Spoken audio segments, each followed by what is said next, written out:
There's a type of person who is misunderstood almost their entire life.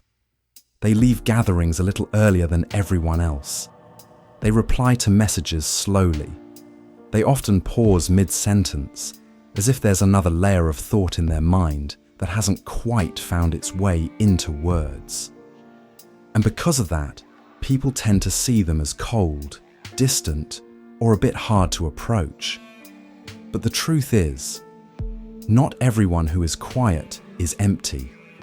Some people are quiet simply because there is too much happening inside them all at once. We're used to imagining intelligence as something immediately noticeable the moment someone walks into a room.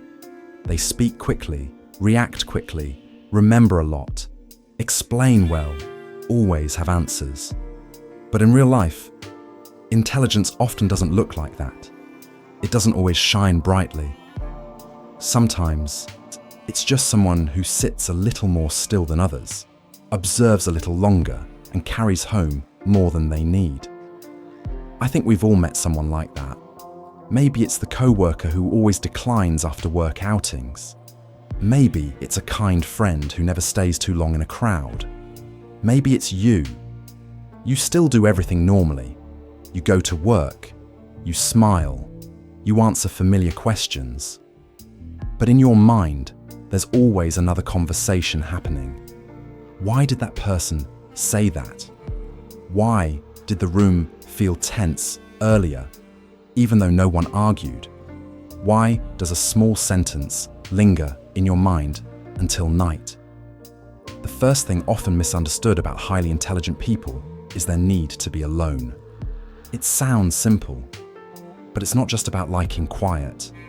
For many, being alone is when their mind organizes the world. Some people don't go inside right after work.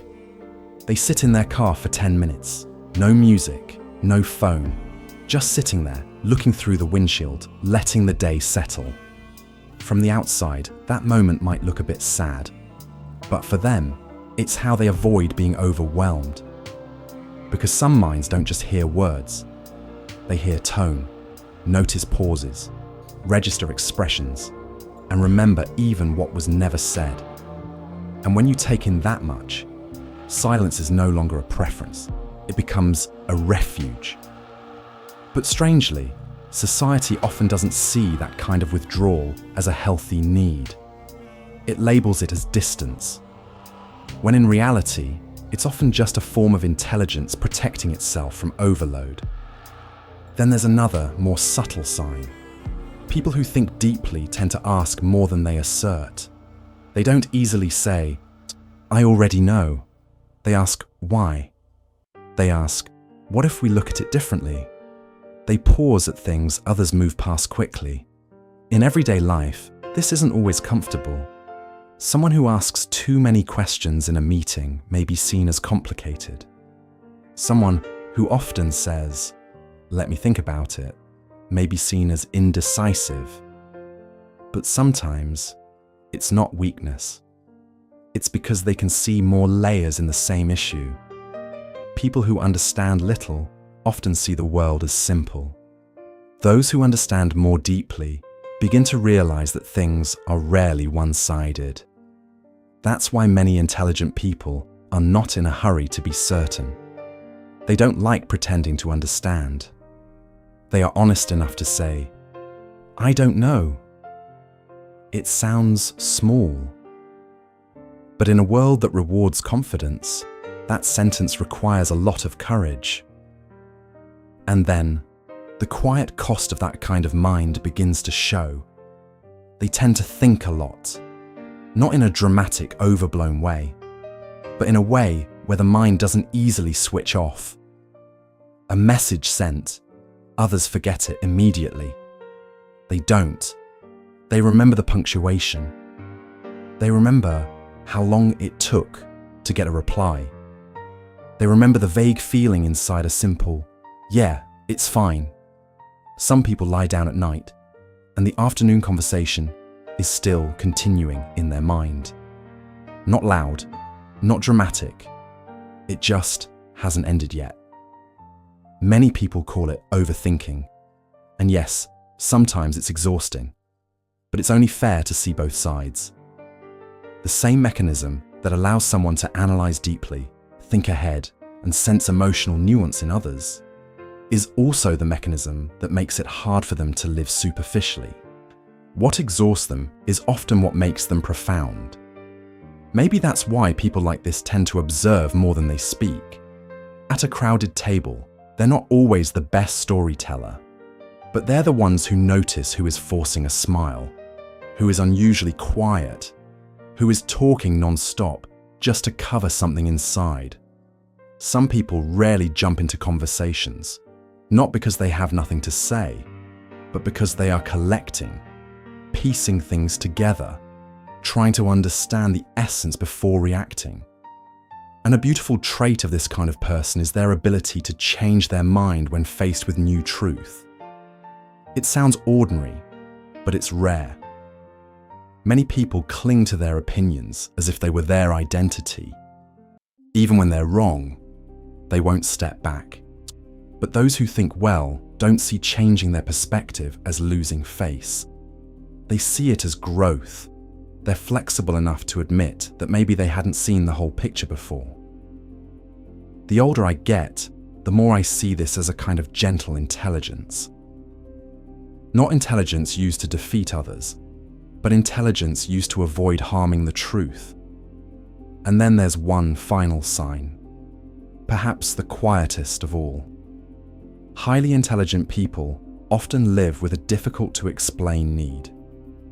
They want to understand the meaning behind everything, not just what is happening, but why people behave the way they do, why some people stay together for years but never truly understand each other, why someone who seems fine carries so much exhaustion inside, why you sometimes feel out of place in perfectly normal situations.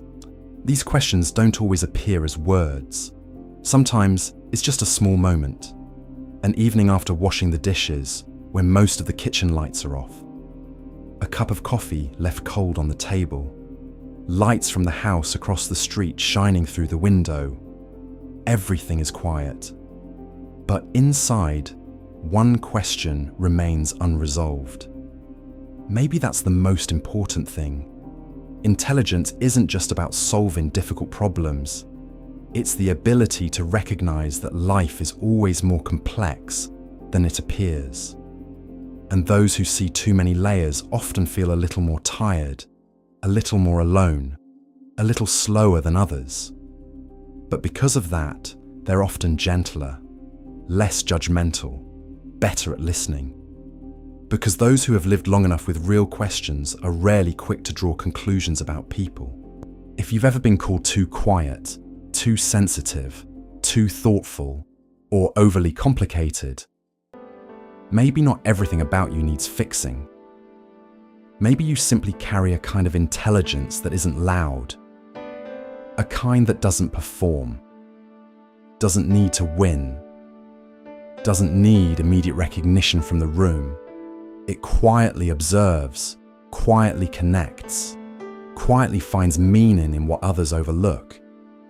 And maybe that's exactly why it's often misunderstood.